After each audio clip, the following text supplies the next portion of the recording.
Cyber Insiders, untold stories from behind the cyber frontline. Hi and welcome to Cyber Insiders, the podcast where we explore what it's really like to be on the front line of cybersecurity. I'm Dominique Adams, your podcast host and communications lead here at Adarma, one of the UK's leading managed security service providers. And today I'm going to be talking to Laura Ingram, a managing consultant here at Adarma. Laura is going to be sharing with us her experience of defending against a major ransomware attack. By the end of this episode, you'll understand what it's like to be in the trenches during a major cyber incident, and you'll get tips for you and your security team to minimize the impact of a ransomware attack and to keep up your team's morale during a major prolonged cyber incident. So without further ado, hi Laura and welcome to the podcast. Hi Dominique, thank you for having me today. So I think we should just dive right into this because this was a major incident, wasn't it, that you went through? So can you just give us a little bit of background about it? Like what happened? How did it come about? How quickly was the team deployed? Let's just go. What were the first 24 hours like? Yeah, so I will let the client reveal the cause of the incident, but Adarma's involvement came about because our Chief Product Officer and the client CISO discussing deploying that Adarma team to support with the incident and to provide some much needed security operations support. When we arrived on site, it was myself and the Chief Product Officer and the client CTO and CISO briefed us that it was ransomware and ran us through the current investigations and those sort of hypotheses that had been discounted. I was appointed the Adarma Incident Response Lead and the full team of responders deployed within 12 hours. The first two threat hunters on site an hour after me. So that was quite something. Joining the active engagement incident is never easy, and to join an active incident that had been running for 10 days before we came on site, for an international organisation, and the staff had been working 24/7, and they were reaching burnout, was even tougher than just joining a major incident. So my number one action that day, that morning, was to establish that chain of command, because our role was to try and boost the team to give a bit of space. So I gathered the names, the roles, the responsibilities. We didn't want them to be on site. We wanted to give that freedom. So, and then I remember about an hour in, the client requested that all work was undertaken on their machines, on their equipment. We had a team of over 10 people. So you can imagine that I was not the most popular person when approaching the service desk and asking for laptops, new accounts, emails, external access. I remember that firefighting service desk just really did what we needed, but yeah, I wasn't the popular person there. So do you think as well, like during a cyber incident like that, soft people skills are really important? Like how did you you say you weren't popular, so like how did you navigate that and bring people on side? Because I mean, that must take quite a bit of like people management. Oh, incredibly, Dom. The majority of an incident is managing your stakeholders, the key messages, the comms going out. But the way to approach this, or the approach that I took, was to be organised. Who were the people? What did we need? What exact equipment did we require, and why? You know, Adarma have so much software and so many key skills internally, but why did we need the team to go out? And from what I recall, the team actually went out and bought us new equipment. So effectively establishing non-repudiation physically. Normally you would just do that through technologies. So we did that. Again, within the first 24 hours, we received a briefing from the CTO and the CISO. So this was one source of the truth. And I believe that company, that the client, really believed that they had to give us that message, and they had to look us in the eye. We had to get that one source of the truth. We also needed to understand, actually, I also needed to understand the technologies. And there was, in this one client, in this 3 hours, 4 hours that we had been on site, there was IT, OT, Windows and Linux, Azure, Splunk, Tanium. I think there was a little bit about another cloud provider. But yeah, that was 7 technologies, 7 accounts, in addition to the client account. all access had to be external. And in this instance, we were dealing with a ransomware incident. So you can imagine there was some trepidation from the client to give us that information. I suppose it's very vulnerable for the client to be like, this has happened. And I suppose, like, for you, when you're coming in with all that expertise, were you worried at all, like maybe the client side, like their team might have been a bit like, who are these guys coming in? Like, was there a bit of that, or were they just like, oh, thank goodness you're here? There was a bit of both, Dom, to be perfectly honest, there was a bit of both. But I think the way that Adarma approached this is together we've got this. And that's truly the way that I felt the team was operating. We lived the Adarma together, we've got this tagline, and it was incredible, Dom. It was truly incredible. So you were more like an extension of the team. You did kind of become this wonderful, like, blended family, right? Absolutely. Everyone received the one badge for the client for the access. Everyone had the same access, and we were one team. So let's get on to the more sort of the ransomware aspect of it. So what kind of recovery and like containment strategies did you use? What were most effective in this case? And like, how did your team prioritize what actions to do? Well, luckily, Adarma have the get them out, keep them out philosophy. And the team that had been deployed were teams who could get them out and some to keep them out. So we prioritised our actions based on that philosophy. The team had been established in their retrospective specialities. So we had people who were specialists in attack path mapping. We had SOC analysts, so they knew how to quickly discount. We had threat hunters. We were able to quickly isolate attackers through established threats with that one. We were there to re-establish communications. So, for example, augment their SOC. Their security technologists. They didn't have a SOC, is what I'm trying to say. So we were there to augment that. We reinforced the client's defences. We had to ensure a smooth collaborative recovery with us and the client. We dedicated ourselves 24/7 for many, many weeks. We worked across the client-led recovery. So we were, yes, specialists, but we did not know that organisation. We had to quickly understand things like network segmentation, but we had to do all of this together. So having that keep them out, get them out philosophy meant that we had two big whiteboards running where we could have multiple hypotheses running in parallel. And as an internal team, we met on a regular basis so that we could support each other to discount and keep going. But ultimately, we were doing everything all at once. And that's what was requested and that's what was needed. Again, shoulder to shoulder. Yeah, you're like really, really in the trenches. Like I said that at the start, but this really is in the trenches. Because I mean, I've chatted a couple of the guys that were on that project as well. They said there was like there was a mention of an ice cream machine. Like, can you elaborate a bit on that? There was some napping in the offices. The client did the exact same. There was sometimes you just couldn't go off site, but you needed 5 minutes, right? So, but the ice cream machine, what actually happened was we were all working in the summer heat. So you could imagine that we really weren't handling that well, along with many, many computer screens, dark places, windows letting the sunshine through. So the sun's coming. What that meant was we bought a box of ice cream. Everybody just had this moment of relaxation. It was really a beautiful moment. It was a moment of normality as well. And in this crit one instant, you've not had that for many, many weeks. It was a piece of short breathing space.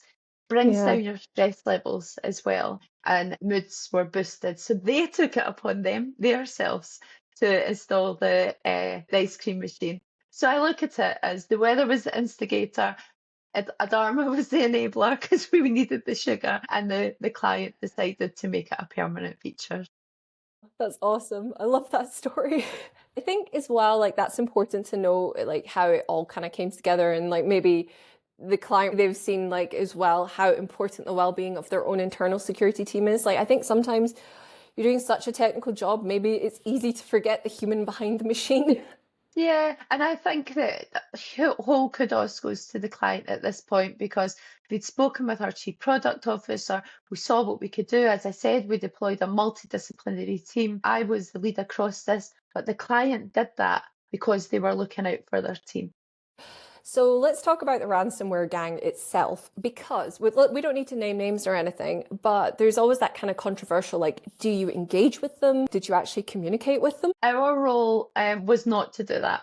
All communication was managed through the client. What we were able to do was support in finding the trail of the groups, and that's what you want your threat hunters to do. You want your threat hunters to go, I've seen this before, and this looks like the trademark of X. And then you want to go through that hypothesis, and that's what we did.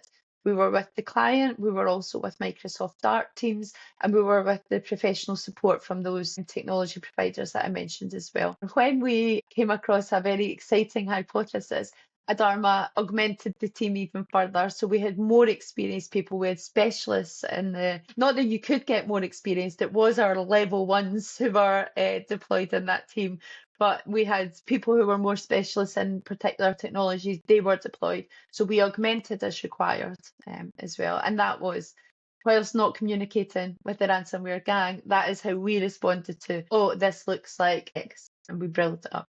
Well, I love that, because you're helping the client like get that context, you're building that holistic sort of picture. You know, you're not just kind of going after the technical aspects. You're like, this is this person, this is what they're going to do next. That's the role of the threat hunters. So it is about investigating current, it's about looking at the future trends. Someone has to see these future trends first. And the role of me as incident lead was to make sure the right people were there at the right time. And also at times to be hands-on, because everybody mucks in a Cat 1 incident. I've just thought about it. So David Calder, Chief Product Officer, Graham Curtis, Head of Engineering, Tom Ash, Head of Internal Engineering. We were all on site at one point. So it was not only just people like me, people like the hunters that were on site, it was actually our C-suite as well. Yeah, so it's like going above and beyond. It's not kind of that just a generic team goes out, a generic response. Adarma, like, really, I'm not trying to, I don't want to plug Adarma, It feels but like you're bigging us up. no, but that's something I love about being part of this company is people, they really do care and they really get involved. And that's something that helps, you know, it motivates you because you really feel like you're actually doing something that matters, being there when the worst happens and standing by their side. And I love that at all levels, people are getting involved. And I think that personally, I think that's really cool. Call me sentimental.